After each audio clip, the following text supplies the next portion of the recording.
अंकुर की शादी के बाद कौन सा कमरा उन्हें दिया जाए? सभी कमरे मेहमानों से भरे हैं, बस एक कमरा ऊपर वाला खाली है। अपने बड़े बेटे अरुण से चाय पीते हुए सविता बोली, अरे माँ, इसमें इतना क्या सोचना, हमारे वाला कमरा न्यूलीवेड के लिए अच्छा रहेगा, हम ऊपर वाले कमरे में शिफ्ट हो जाएंगे। अरुण तुरंत बोला। यह सुन पास बैठी माला मन ही मन बुबुदा उठी कि आज तक जो कमरा हमारा था वह अब श्वेता और अंकुर का हो जाएगा। हद हो गई। अरुण ने मेरी इच्छा जानने की भी जरूरत नहीं समझी और कह दिया कि न्यूलीवेड के लिए यह अच्छा रहेगा। तो क्या 15 दिन पूर्व की हमारी शादी अब पुरानी हो गई? तभी ताईजी ने अपनी सलाह देते हुए कहा, अरुण, तुम अपना कमरा क्यों छोड़ते हो? ऊपर वाला कमरा अच्छा भला है, उसे लड़कियां सजा संवार देंगी। और हाँ, अपनी दुल्हन से भी तो पूछ लो, क्या वह अपना सुहाग कक्ष छोड़ने को तैयार है? और फिर हल्की से मुस्कुरा दी। पर अरुण ने तो त्याग की मूर्ति बन झट से कह डाला, अरे इसमें पूछने वाली क्या बात है, ये नए दूल्हा दुल्हन होंगे और हम 15 दिन पुराने हो गए हैं। ये शब्द माला को उदास कर गए, पर गहमा-गहमी में किसी का उसकी ओर ध्यान न गया। ससुराल की रीति अनुसार घर की बड़ी महिलाएं और नई बहू माला बारात में नहीं गए थे, अतः बारात की वापसी पर दुल्हन को देखने की बेसब्री हो रही थी। गहनों से लदी छमछम करती श्वेता ने अंकुर के संग जैसे ही घर में प्रवेश किया वैसे ही कई स्वर उभर उठे, वाह कितनी सुंदर जोड़ी है, कैसी दूध सी उजली बहू है। अंकुर की यही तो इच्छा थी कि लड़की चांद सी उजली हो। वो सास दूल्हा दुल्हन पर रुपए वारते हुए बोली। माला चुपचाप एक तरफ खड़ी देख सुन रही थी। तभी सविता जी ने माला को नेक वाली थाली लाने को कहा और इसी बीच कंगन खुलाई की रस्म की तैयारी होने लगी। महिलाओं की हंसी ठिठोली और ठहाके गूंज रहे थे, पर माला अपनी कंगन खुलाई की यादों में खो गई। फूल और पानी भरी परात से जब माला ने 3 बार अंगूठी ढूंढ निकाली तब सभी ने ऐलान कर डाला, भाई अब तो माला ही राज करेगी और अरुण इसका दीवाना बना घूमेगा। पर माला तो अरुण का चेहरा देखने को भी तरसती रही। भाई की शादी की व्यस्तता व मेहमानों दोस्तों की गहमागहमी में माला का ध्यान ही नहीं आया। माला के कुंवारे सपने साकार होने को तड़पते और मन में उदासी भर देते, फिर भी माला सबके सामने मुस्कुराती बैठी रहती। शाम 4 बजे रीता ने आवाज लगाई, जिसे भी चाय पीनी हो वो जल्दी से यहाँ आ जाए, मैं दोबारा चाय नहीं बनाऊंगी। ला मुझे 1 कप चाय पकड़ा दे, फिर बाहर काम से जाना है। अरुण ने भीतर आते हुए कहा। ठहरो भाई, पहले एक बात बताओ, वह आपके हस्तविज्ञान व दावे का क्या रहा जब आपने कहा था कि मेरी दुल्हन एकदम गोरी चिट्टी होगी? यह बात तो अंकुर भाई पर फिट हो गई, कह रीता जोर जोर से हंसने लगी। अच्छा एक बात बता, मन का लड्डू खाने में कोई बंदिश है क्या? अरुण ने हंसते हुए कहा।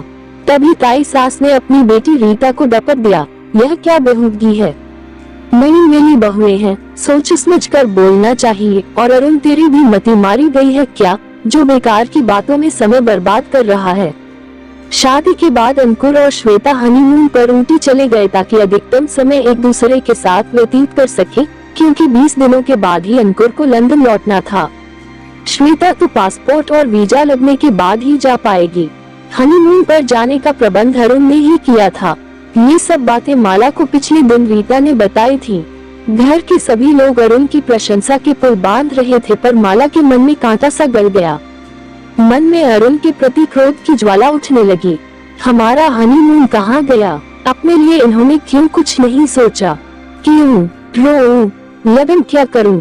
ये सवाल जिन्हें संकोच व शर्म से स्पष्ट नहीं कर पा रही थी, उसके मन को लहूलुहान कर रहे थे। समय का पहिया अंकुर को लंदन ले गया। ऐसे में श्वेता अकेलापन अनुभव न करे, इसलिए घर का हर सदस्य उसका ध्यान रखने लगा था। भांजी गीता तो उसे हर समय घेरे रहती। माला तो जैसे कहीं पीछे ही छूटती जा रही थी। तभी तो माला शाम के धुंधलके में अकेली छत पर खड़ी स्वयं से बतिया रही थी कि मानती हूँ कि श्वेता को अंकुर की याद सताती होगी, पर सारा परिवार उसी से चिपका रहे, यह तो कोई बात न हुई।